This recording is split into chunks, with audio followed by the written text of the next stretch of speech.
दोस्तों, कहा जाता है कि इज्जत बनाने के लिए पूरी जिंदगी लग जाती है, लेकिन अगर वो इज्जत जानी होती है तो एक पल में चली जाती है, एक झटके में चली जाती है। ऐसा ही कुछ हुआ है हमारे देश का पिछले 1.5-2 महीनों में। पूरी दुनिया में इतनी बदनामी हुई है, इसकी इतनी थू-थू हुई है कि जिसका कोई हिसाब नहीं। प्रधानमंत्री को गाली दिया गया कैमरों के सामने, एक सांसद को गाली दिया गया, बृजभूषण शरण सिंह को, राष्ट्रपति तक पर उंगलियां उठी।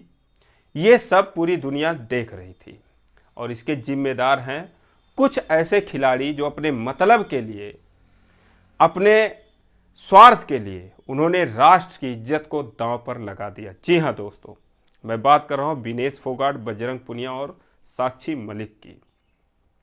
उन्होंने पूरे देश के लोगों को इकट्ठा किया, अपने साथ जोड़ा अपने बयानों के आधार पर, क्योंकि वो हमेशा जहर उगलते रहते थे, आग उगलते रहते थे बृजभूषण सिंह के खिलाफ, मोदी जी के खिलाफ, सरकार के खिलाफ, दिल्ली पुलिस के खिलाफ, कि जैसे क्या हो गया है इन लोगों के साथ, कितना बड़ा अत्याचार हो गया है, कितना अन्याय हुआ है।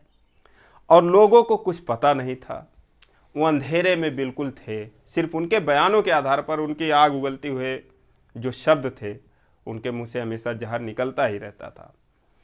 और इसमें करोड़ों लोगों की संवेदनाएं प्राप्त थीं, लाखों लोग डायरेक्ट जुड़े हुए थे, हजारों लोग हमेशा आसपास उनके मौजूद रहते थे।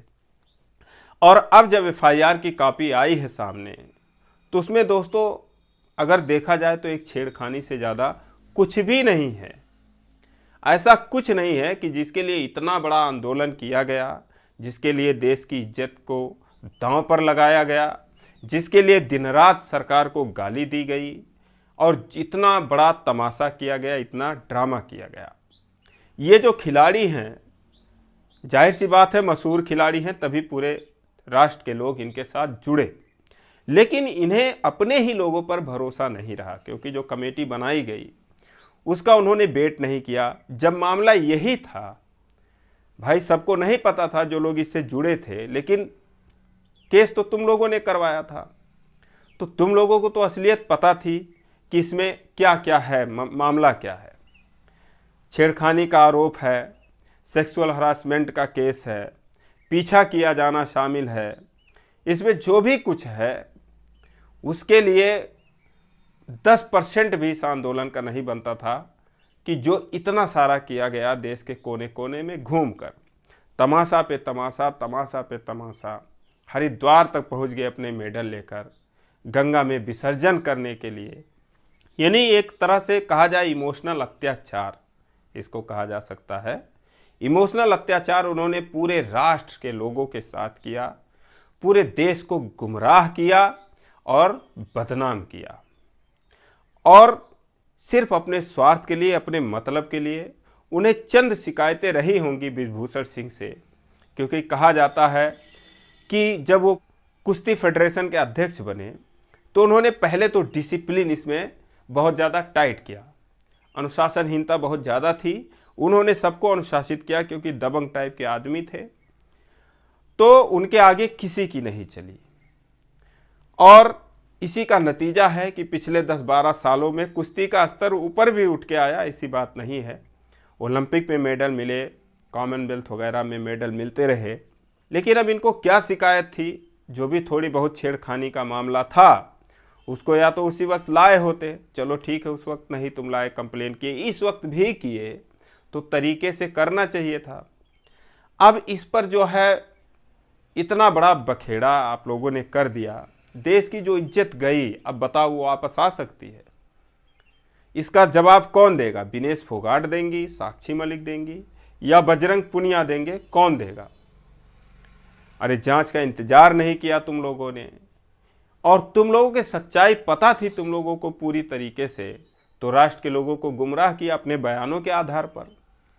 अब अगर तुम्हारा बयान देखा जाए, इतने गंभीर आरोप लगाए कि जानवर था, लड़कियों को नोच कर खा जाता था, हजारों लड़कियों के साथ ऐसा किया, सैकड़ों लड़कियों के साथ ऐसा किया, क्या किया तुमने? कभी ये क्यों नहीं बोला कि हाँ उन्होंने वो छेड़खानी करते थे या बदतमीजी करते थे?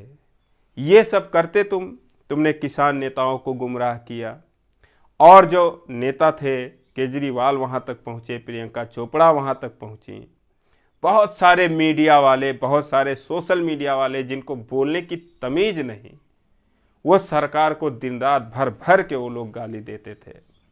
और सरकार की ये मजबूरी थी कि चुपचाप वो तमाशा देखती रहे। 28 मई के दिन नए संसद के रूप में पूरी दुनिया भारत की ताकत को देख रही थी, और तुम लोग वहाँ भी तमाशा खड़ा कर दिए कि वहाँ पर जाकर हम पंचायत करेंगे, धरना देंगे, बवाल करेंगे। ये सब क्या है आखिर? ये देशद्रोह नहीं है, राष्ट्रद्रोह नहीं है तो क्या है? उसके बाद दुनिया ने संसद भवन का उद्घाटन तो देखा ही देखा, उससे ज़्यादा तुम लोगों का तमाशा देखा।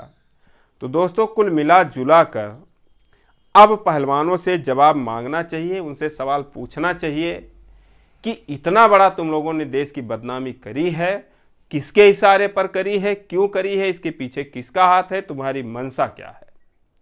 बस, और इससे ज़्यादा कुछ भी नहीं। तो दोस्तों, आप चैनल को सब्सक्राइब कर लो अगर वीडियो पसंद आया हो, और लाइक कमेंट जरूर करना आप लोग क्या सोचते हैं। फिर मिलेंगे किसी वीडियो में, तब तक के लिए जय हिंद।